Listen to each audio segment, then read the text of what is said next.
Boxing Ego here. If you like this video, make sure you hit the like button and also subscribe to the channel and hit the bell icon on the top of your screen to get notified when the latest new content drops.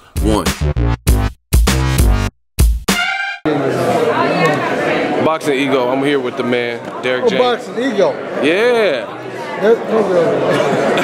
How you set it off? Yeah. Now I see a little videos or whatever. Yeah. Big fight Saturday.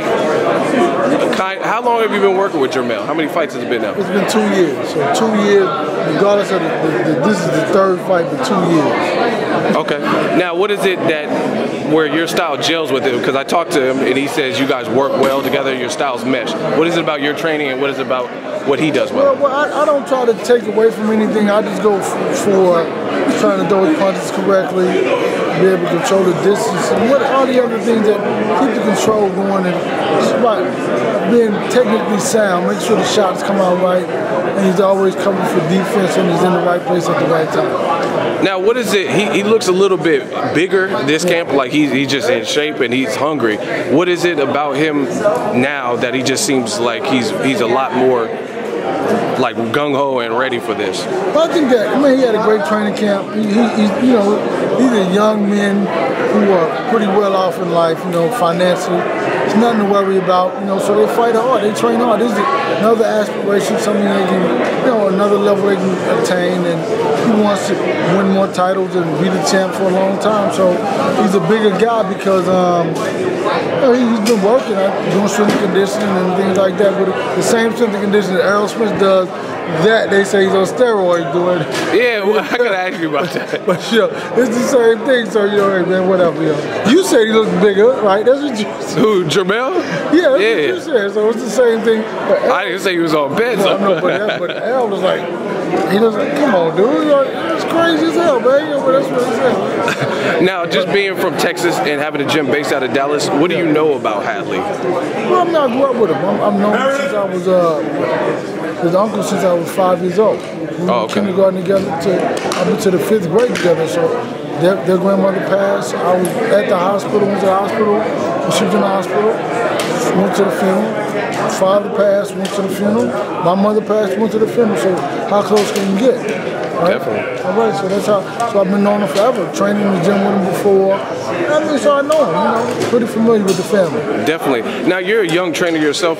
How did you get into boxing? Well, I started boxing when I was 5 years old. My older 5? 5 years old. Yeah. Oh, well, Texas don't play. Well, they used to have pee-wee boxing, so it was like 5 years old. Now they moved it to 8. But my older brother went to the Boys and Girls Club. I followed him up there. He started boxing, and from that, we kind of boxed for fun, but we boxed for recreation, and then get serious when I was like 10 years old. I won the Ohio State Fair, which is a big national tournament. Then when I was 15, I won the National Junior Olympics. And then I won a couple other national junior titles, under 19s. And then from that point, just kind of grew to that to 1992, fought in the Olympic trials. I lost to Chris Bird, and I turned pro after that. The heavyweight? Yeah, but he was middleweight. At the time, yeah. Listen, Chris Bird's 6'1". He used to fight 132, so he moved up. Are you serious? 130? Oh, wow. See, boxing fans, that's some facts from Mr. James. Now, I got to ask you some Errol Spence Jr. questions. First of all, how did you link up with Errol Spence? Obviously, you guys are from the same region. Bro, we're from the same area, and what's funny with Errol, I was pro and I would go to the gym to spar with people, and I was working on my defense at the time, so we had a lot of little kids, and I said, well, I'll spar with them, and he was one of the guys that just started boxing. Little bitty guy, and I sparred with him and whatever, and it was really good, because I just worked on my defense, not throwing punches back at him. And, so you were sparring with him? Yeah, oh, okay. Yeah, but he was little, man. So I'm just working, blocking shots, So it wasn't like I'm throwing punches at him, he's throwing punches at me.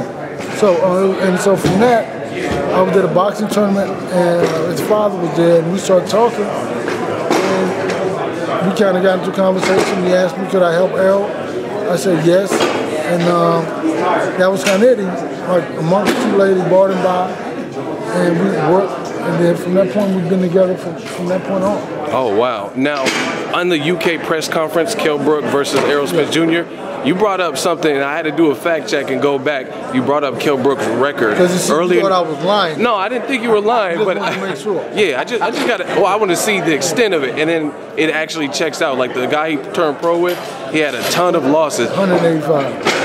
Oh, you know what I'm talking about? 185, well, it was like 185, 190. How did you know that? Have you known it for a while? Did you have to go do some homework? It was an article that was printed, and it talked about it. Like, it compared Errol Spence at 21-0 and Kell Brook at 21-0. It put Errol was like 326 wins for his opponents and 69 losses.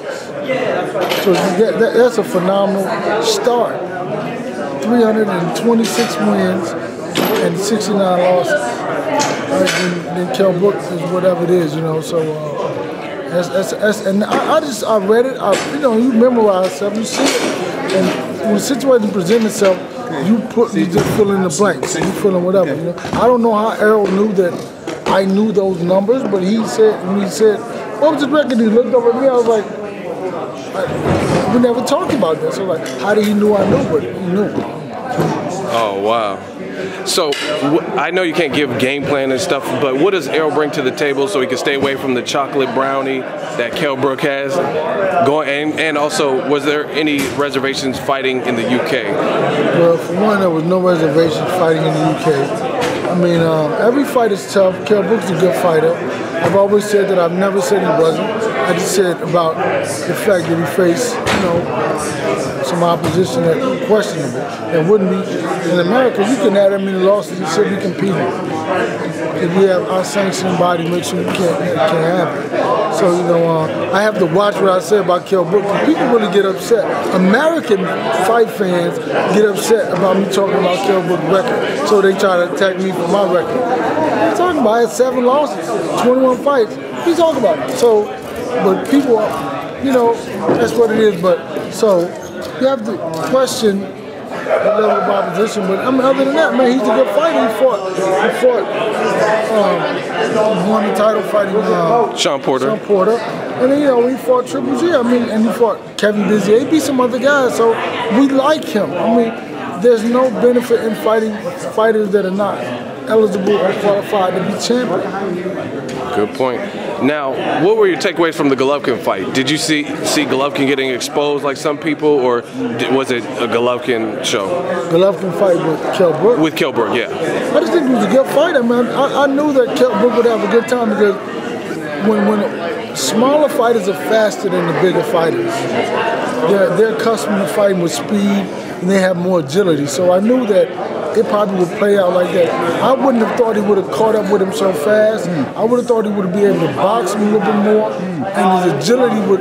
It's like you see small guys move up. Like Ray Leonard when he fought Hagler, he was too fast for Hagler. On 2 different time zones, right?